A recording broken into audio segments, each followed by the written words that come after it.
Hey guys, welcome back to Beast Quest, Series 11, Book 3, Brutus, the Hound of Horror. I'm having a time wondering, but I'm having a time deciding if Brutus is the best book in Series 11 so far. Because my previous winner was the first one. I forget his name. Elko? Yeah, Elko. I think what I will say is they're tied. I think I will say they're tied for best book. If I was forced to choose, I would say this one, but because it's not focused on the plot, it can be held on its own separate story. But for the sake of the plot, I will say that I'm tied with Elko and Brutus as the two that are the best so far. Anyway, let's go along with the plot, as we always do, and see how awesome this is.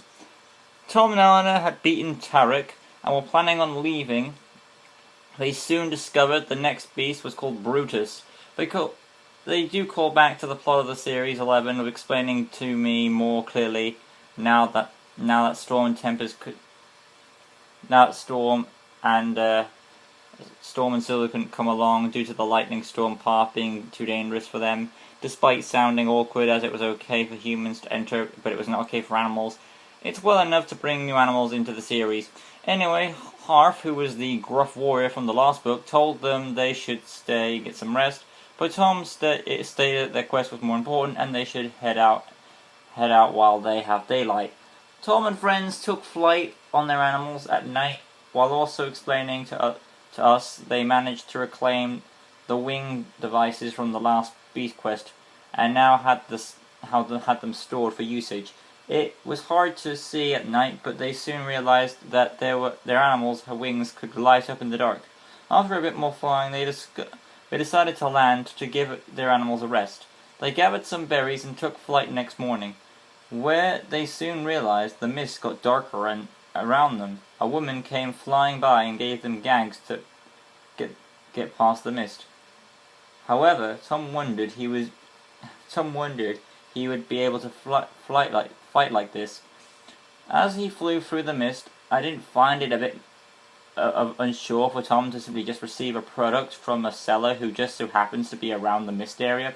I can't see how that would be a bit suspicious, with someone just giving you stuff. Tom and Eleanor entered a market, leaving their animals parked on the outskirts, and after a bit of scuffle around and shopping, they soon saw the trader who had sold them their animals. He was pissed now, in a beaten-up state. He claimed that a horrible hound-like beast attacked him, which attacked his cattle. He said it couldn't be Kensa, as she remained locked in her castle. He went on to say how all these beasts popped out as soon as Tom and Eleanor showed up, and he believed they had magical powers, as they were able to turn the weak Tempest and Sparks into impressive winged creatures. And of course, this worked as the market people turned on to Tom and Eleanor. Oh my god, this plot happens a lot with the Beast Quest, with people thinking it's our heroes who cause the havoc when really it's the beast. And to make it worse, they used this plot idea in the last book with Tarek. Tom and Eleanor were in another bad situation. I did like that Tom was trying to talk his way out of the situation before resorting to his weapons. However, Igor showed up, and he was looking for someone to fight, one-on-one. The crowd decided Tom would face him, and Eleanor joined the crowd, watching the match. With her weapons at the ready in case the battle grew rough. Tom was having trouble at first, but soon outsmarted Igor and made him fall from his hog. The people captured him, and Igor managed to trick Tom into allowing him to regain his hog. However, Tom refused to let him escape and got him back off the hog before they were out of range. Igor reclaimed his chain and made a run for it. The trader believed that Tom and Eleanor were in allegiance with Igor, and the crowd turned on Tom and Eleanor again, allowing Igor to make an escape. At this moment, for me, Igor is fun to me. He's more fun than Petra was at being a side villain. While she was clearly more deceptive, and she was also to me a whiner. Whereas Igor is clearly based on the original character, Igor, based on the same name. And he's so hammy, he's enjoyable to me, so I like him more. Tom was put in a position where he had to threaten the people to let them go by. Lucky they agreed. Mind you, they had been outnumbered, but oh well. Tom and Eleanor soon realized that this could be a trap by Igor, luring them towards Brutus.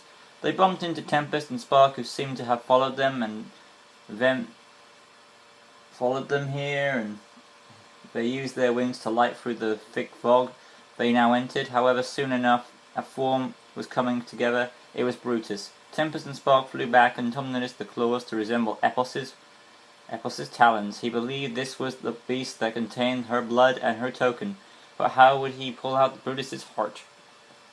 Tom and Eleanor had tried to fight Brutus, but of course their attacks didn't seem to be doing anything. Then Tom decided if they could hurt him. Tom tricked Brutus into attacking him in his rage state. Brutus reverted back to his solid form, and it allowed Tom to plunge his sword in for a stab. However, it didn't finish off Brutus, as he quickly reverted to a mist. Then Brutus called in the entire dogs from the town as he took control of them. Tom and Eleanor scared them off, but with some fire arrows, and then realized they could also use this method on Brutus. However, Brutus dodged, but did get hit. However, the wound was clearly not strong enough.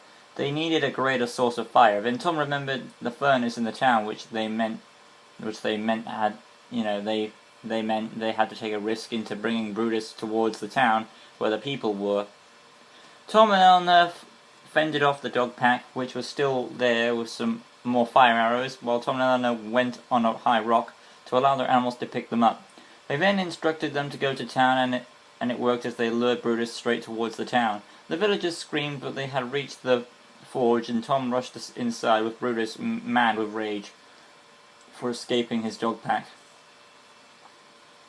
Tom had caused Brutus's head to be stuck inside the door frame of the forge, while Eleanor shot fire arrows at his neck. Tom encouraged to continue, as he planned to trick him into letting him into the furnace. Do its worst on Brutus. Mind you, wouldn't this cause Tom himself to be hurt too? Oh well, maybe he already knew that for the good of the kingdom, because he's trying to get the beast pushed into the furnace, but wouldn't that he be caught in the crossfire? But oh well. However, Brutus picked up what he was trying to do, what was going on, and managed to escape, breaking free from the forge, sending Eleanor sparking crashing down below, while Tom had been stuck under a beam while the furnace was getting hotter. Tom was trapped while he just barely was able to watch Eleanor fight Brutus. She had the upper hand with greater speed. However, he knew it would only be a matter of time before Brutus would have her.